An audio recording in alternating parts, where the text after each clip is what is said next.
आपके पास आऊंगा। दीपचंद राठौर साहब, आप ही के पास आ रहा हूं। दीपचंद राठौर साहब, कांग्रेस पार्टी से अगर आम आदमी पार्टी से पूछे तो आम आदमी पार्टी वाले कहते हैं कि भाई आप बीजेपी की भी टीम है, और अगर बीजेपी से पूछे तो कहते हैं आप आम आदमी पार्टी की टीम है। ये ए बी सी में, सी तो सबसे साइड में है, ये सी बीच में क्या कर रहा है? ए सी बी हो गया है पूरा। दीपचंद साहब। आदरणीय दुबे जी, ये दुनिया को जब जाहिर है, जब अन्ना हजारे को इन्होंने धोखा दिया था तब तो बताया कि भारतीय जनता पार्टी आरएसएस वालों ने किसको सपोर्ट करा था, वो सबको पता है। तो ये भारतीय जनता पार्टी की बी टीम है, आम आदमी पार्टी। और देखिए, मैं आपके चैनल के माध्यम से बताना चाहूंगा, प्रितपाल जी ने और आलोक भाई ने बड़ी बड़ी बातें करी है, तो आप मुझसे मैं बताना चाहता हूँ कि देखिए, शराब हो चाहे शिक्षा हो चाहे डीटीसी हो चाहे जल बोर्ड और शौचालय बिजली घोटाले करके दिल्ली सरकार को 10 सालों से लूटने का काम किया है। और प्रितपाल भाई जो अभी याद दम भर रहे हैं कि हमने फ्री में दिया, तो आपको ये बताना चाहता हूँ कि जो आप कह रहे हो कि हमने मुफ्त में बिजली और मुफ्त में पानी दे रहे हो, इसी साल के इकोनॉमिक सर्वे आप दिल्ली ने बताया कि दिल्ली जल बोर्ड के ऊपर 60,000 करोड़ रुपया और बिजली कंपनी पर 80,000 करोड़ रुपया का कर्जा है। यह है प्रितपाल जी सच्चाई। और दूसरी बात दुबे जी, हर बार जुमलेबाजी होती है, लेकिन हालात बद से बदतर होते जा रहे हैं। दुख की बात है कि दोनों राजनीतिक दल, आपदा और विपदा, तो मेरे लेफ्ट और राइट में बैठी है, जो नूरा कुश्ती यमुना पे कर रही है, कभी शीश महल पे कर रही है, कभी राजमहल पे कर रही है। बेहतर होता कि भारतीय जनता पार्टी के साथ सांसद, नगर निगम, केंद्र की सरकार, आम आदमी पार्टी के विधायक मुलाकात करते, बैठते और एक साफ सुथरी यमुना दिल्ली वासियों को देते। लेकिन आज देखने को क्या है कि राजनीति इतनी हैवी हो चुकी है। मुझे वो दिन याद आता है जब अटल जी प्रधानमंत्री थे और शीला दीक्षित मुख्यमंत्री थी। अटल जी ने शीला जी का हाथ पकड़ा, मेट्रो में बैठाया और दिल्ली मेट्रो का उद्घाटन दोनों ने मिलकर किया, क्योंकि राजनीति को परे रखकर किया, क्योंकि दिल्ली सर्वप्रिय थी, दिल्ली के लोग हमारे लिए सर्वप्रिय थे।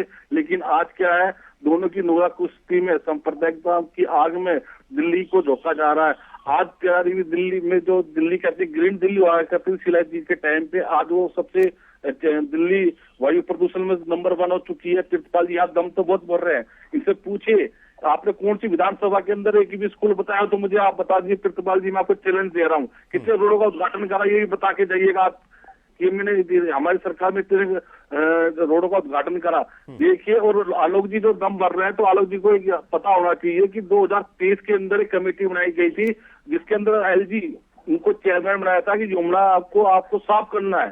तो कहीं ना कहीं तो आलोक जी आपकी भी जिम्मेदारी बनती है, आप केंद्र में बैठे हो, आप एक बोल दूसरे तरफ डाल रहे हो, दूसरे बोल दूसरे पाले में फेंक रहे हो। लेकिन दिल्ली के विकास के लिए, दिल्ली की उन्नति के लिए, दिल्ली की जनता के लिए कोई काम नहीं कर रहा है। अगर काम किया है तो कांग्रेस पार्टी ने किया है। इस बार आप देखिएगा 5 तारीख का चुनाव चिन्ह होगा और 8 तारीख के अंदर दिल्ली की सरकार पूर्ण बहुमत से बनने जा रही है। दुबे जी ठीक है दीपचंद साहब, जल्दी से प्रीतपाल साहब जल्दी से आप जवाब दे दीजिए, उसके बाद फिर मैं अनुराग जी के पास जाऊंगा जल्दी से। कि पहले आपने देखा आलोक भट्ट साहब के मुंह से साफ निकल गया, उन्होंने नरेंद्र मोदी जी के साथ किसका नाम लिया? राहुल गांधी जी का।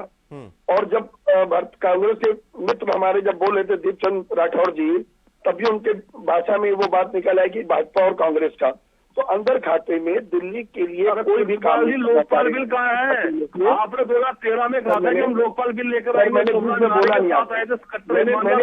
मेरी आदत है बोलने के अंदर बोलने की। आपने बताइए ना, आप लोगों को कब तक बेवकूफ बनाएंगे?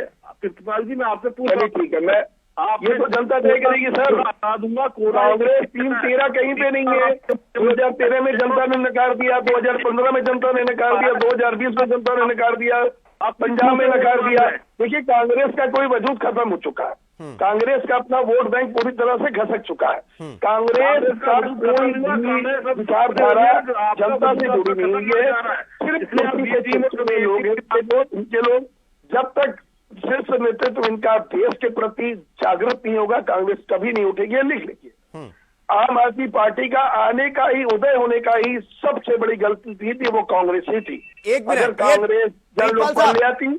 प्रीतपाल साहब, दीपचंद राठौर साहब, अभी आपके इन शब्दों को सुनने के बाद उन्हें यही याद आ रहा होगा कि किसी भी पेड़ के कटने का किस्सा ना होता अगर कुल्हाड़ी के पीछे वो लकड़ी का छोटा सा हिस्सा ना होता। अगर वो आपका हाथ पकड़ के आपको इस पार नहीं करवाए होते तो आप इस वक्त आप ये नहीं कहते कि कांग्रेस का जनाधार खत्म हो। भाई उनका जनाधार गया तो कहाँ गया? आपके पास गया, वही जनाधार पाया। हमने किसी का हाथ नहीं पकड़ा था, हमने किसी का हाथ नहीं पकड़ा था। ये हमारे दरवाजे हमारे समर्थन में आए थे। अपनी शर्तों पे चलिए भैया, 2013 की सरकार चलिए दीपचंद राठौर साहब, अपनी आप शर्तों पे हम कहते हैं लोग इनका हाथ पकड़ के वापस लाने के लिए। बिल्कुल नहीं, बिल्कुल नहीं, ये आपकी सोच है। हमारे पास खुद राहुल गांधी जी ने हमारी पार्टी को कहा था कि हम आपका समर्थन करेंगे। और 2013 निकल गया, उसके बाद 15 में हमने 25 के अंदर मुझे पूरी ताकत के साथ सरकार में गए। 2020 में पूरी ताकत के साथ जनता के बीच में है। 2025 में भी जनता के बीच में दिल्ली की जनता आपको जनता के बीच में है। और दिल्ली की जनता को समझ हमने लीजिए, काम झूठे किया है। तेरे आदमी में नहीं चाहिए, जो मेरे आदमी में नहीं चाहिए, राज्यों में सरकार चला रही है, आदमी नहीं चाहिए, वो हमें वो आदमी चाहिए दिल्ली के विकास की बात करे, दिल्ली की उन्नति की बात करे, दिल्ली के विकास की कहने को बात कुछ करे। है न भारतीय जनता पार्टी को कहने को, दोनों गालियां बकने वाले हैं। अब दिल्ली की जनता को भी गाली बकेंगे, बचेंगे, को भी गाली बकेंगे, आपको सिंह को भी गाली बकेंगे, ठीक है प्रिंसिपल साहब, ठीक है छोटे नेताओं को भी प्रिंसिपल साहब, गाली दीपचंद बकेंगे, साहब, मारेंगे, एक मिनट प्रिंसिपल साहब, दीपचंद साहब, मैं आपके पास आऊंगा। अनुराग जी, मैं आपके पास आऊंगा। अनुराग जी, आमतौर पर